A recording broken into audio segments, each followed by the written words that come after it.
Hello, welcome back. This is the Diary of a Nail Who Sticks Out. I am Jack Christian, and this is episode 12 now. So, what does that mean? 13 weeks this has been going. Not too bad. I've showed up for 13 weeks, so I'll pat myself on the back for that. So the subject of today's episode is, it's kind of based off so I've talked about the book I've been reading before. It's called The Cave, The Road, The Table and the Fire. It's by Carl Martin. It's had a really profound effect on me. It's changed a lot of my perspective around growth and being intentional about that growth, and really focusing on what the change you want to make in the world,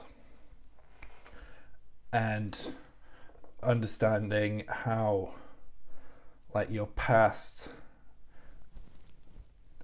dealing with your past and making the most of your present and focusing on the direction you want to take.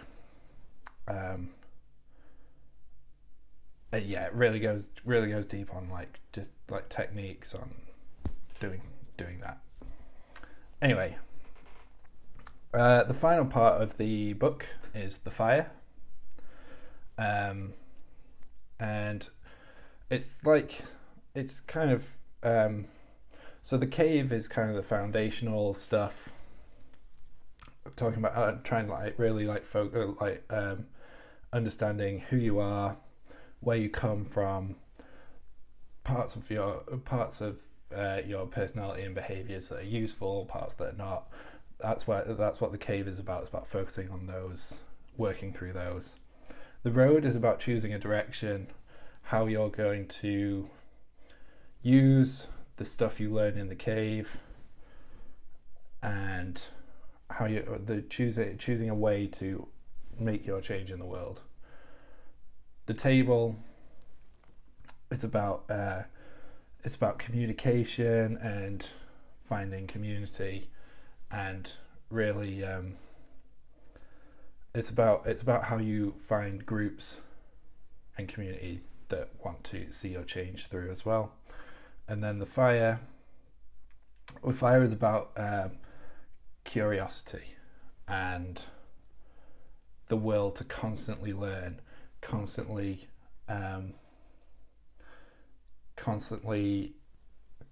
not upgrade yourself, but just always be refreshing your knowledge, kind of taking stuff in. Don't be dogmatic, because the more you learn, the more you can refine your vision, and then as you refine your vision, then you go back into the cave and you're able to kind of see parts of things in new light.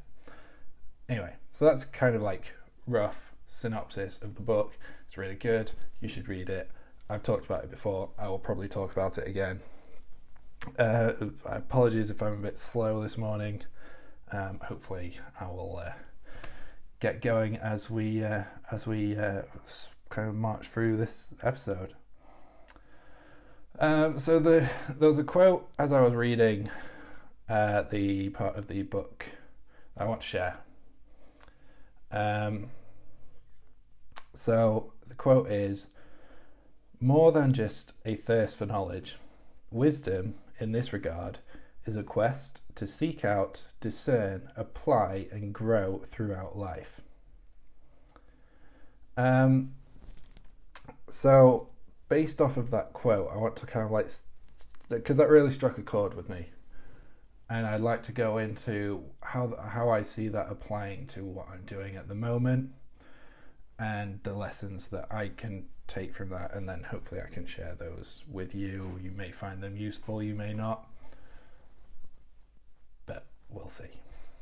So obviously at the moment the subject of this podcast is kind of like how I approach starting a freelance business in a new country, Australia. And each week I try to sorry, I'm being slow. So the podcast is like documenting my journey. Each week I will kind of like take something that's been on my mind or something I've learned in the past week and share it with you guys. And a lot of what I talk about is, what I'm focusing on at the moment, so it's a lot of what I talk about is skills that I am trying to learn that I don't have, that are going to make my business function better. Main ones at the moment are marketing, lead generation, and sales. And I know what you're thinking. Those three things are the lifeblood of a business. How the fuck can you say that you have a business if you're not doing those things? And you're not wrong. You may also be thinking, if you're not very good at those things, why don't you just outsource them? Again, not wrong. But there's two sides to why I pursue freelancing as opposed to other options. So the first is obviously to make money, use my skills to help businesses grow. The other side of it is it gives me an opportunity to kind of explore new things, learn new skills, try and like push myself into places that I'm not comfortable, places where I don't know anything, and learn skills and learn about myself in the process. And as a rule, so it's kind of like I have a general rule with my finances, both personal and in business. And this is something that I learned more recently after like the 10th time I've had to pay off a credit card bill that I've maxed out. It's not been 10 times, but it's been plenty of times, and you got to learn your lesson one day. And the rule is, never get a loan to buy anything you can't already afford with cash. And so that, if I was to apply that principle to skills as well, which I think it can, and I'm gonna tell you how, and maybe you can let me know if it works or if it doesn't. So the principle with skills is, don't hire someone to do something that you don't have a foundational knowledge of yourself. Now, here's why that principle works. Again, let me know if I'm chatting shit. It would not surprise me if I am. So, when you have no knowledge of something and you watch someone do that thing and they're really good at it, what you're watching is the process of a pro, process of a master, someone who knows what they're doing. They know all the gotchas, all the things to look out for, they know all the shortcuts. And watching that, we learn very little. An example that in my life is if I'm watching like Instagram Reels or YouTube videos. I mean, I don't watch TikTok, but it would also apply to TikTok. Anything like that, and I'm watching like a really well crafted, nicely edited video from some influencer or company or whatever, and I look at it and I go, oh yeah, I can. They've cut it like this. They've cut it like that. And it's like, yeah, I could probably do that. And like, even if I watch them like editing it and all that, I would not be able to repeat that process. And so, but if I had some kind of like foundational knowledge, so I'll come back to that video example. So when we learn new things, when we try new things, we find some parts easy, we find some parts hard. And when we know the parts that we find easy, we know the parts that we find hard, and then we go and watch someone like a master, a professional, do that thing, we're able to get a lot more insight into their process. We know the things that they're doing. So, say in editing, we'll know like the shortcuts they're taking. We'll be able to like see a new way of doing different things. I haven't actually learned editing, so maybe this is a bit of a shit example. But yeah, having that foundational knowledge will give us greater insight into watching someone do it properly.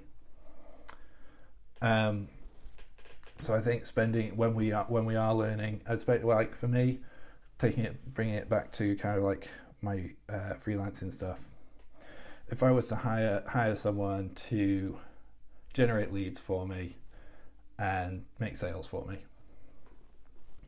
I could do that, but I wouldn't really learn anything from them. I think maybe I'm wrong in this, but I have enough income from my current freelance work that I'm not under pressure to make sales at the moment. That if I did, it would vastly improve my life, but I'm comfortable at the moment. I'm not under pressure. So the fact that I'm not under pressure gives me the room to explore these new skills and really try and like find a process, learn it, make mistakes, and really get like a tangible understanding of it. And then as I start to gain more traction, maybe I make some sales, or at least like find leads. At that point, I can start to find like a freelance lead generation person or a salesperson or someone who can help me with that process and someone I can learn from. Because having that foundational knowledge, I'll be able to understand the things that they're doing and why it's better than what I was previously doing. So, tying that back to the quote, we'll just say that quote again. So, more than just a thirst for knowledge, wisdom in this regard is a quest to seek out, discern, apply, and grow throughout life. So, the point is, it starts with an acceptance that I know nothing about marketing, sales, lead generation, blah, blah. I don't know anything. And gradually, through trying different things, like reading, doing courses, I start to like put the building blocks together, and then I can experiment through my business and iterate and find something that works. And that's all. So what is kind of the process of curiosity? It starts with accepting that you don't know anything, and then you move into finding out about it and filling in the blanks. So how does that apply to I want to just start having like kind of like teaching moments at the end of these episodes so that people can, because otherwise it's just kind of like me whinging and telling people about my life and no one's going to give a shit about that. So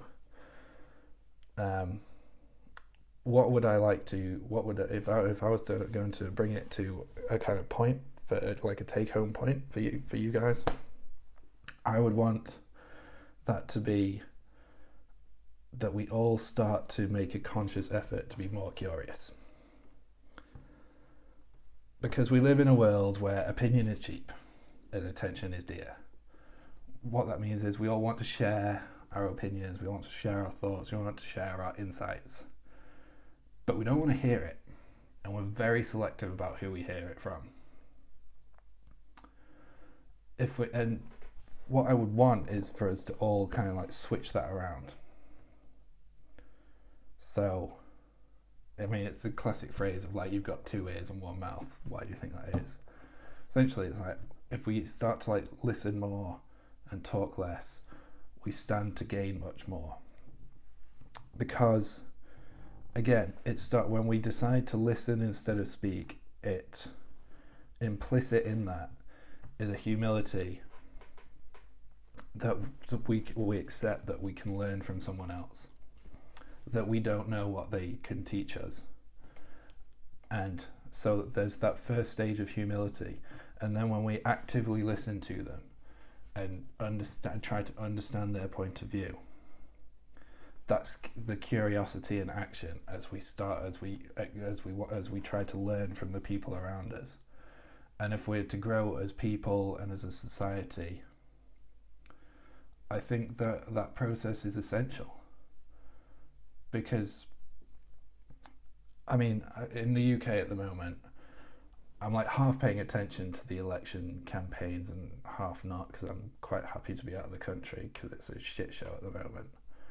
But it seems to me, and I think this is politics in general, and it's a bit sad, but anyway, the whole thing, like Keir Starmer and Rishi Sunak, they're talking, but they're not listening.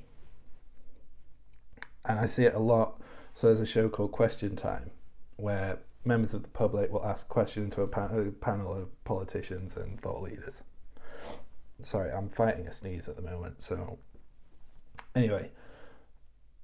But what happens is they'll get asked the questions, and instead of listening to what the question is, they're just talking back at the audience, telling them why they're wrong to think that, or they don't listen to the question. And I think that's kind of like a sad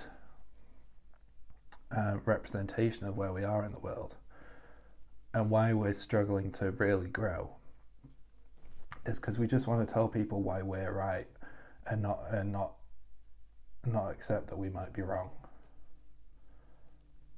So hopefully what I would want to see in the world is people be more humble, more curious, open up to the possibility that we all have something to learn from each other. And with that, I want to thank you for listening. This is the Diary of a Nail Who Sticks Out podcast. I am Jack Christian. If you're enjoying the content, please subscribe, like it. I think we're on Spotify and YouTube now, so I think that those are both things that you can do. I'll be back next week with more ramblings on my life and thoughts. Have a great week. Peace out.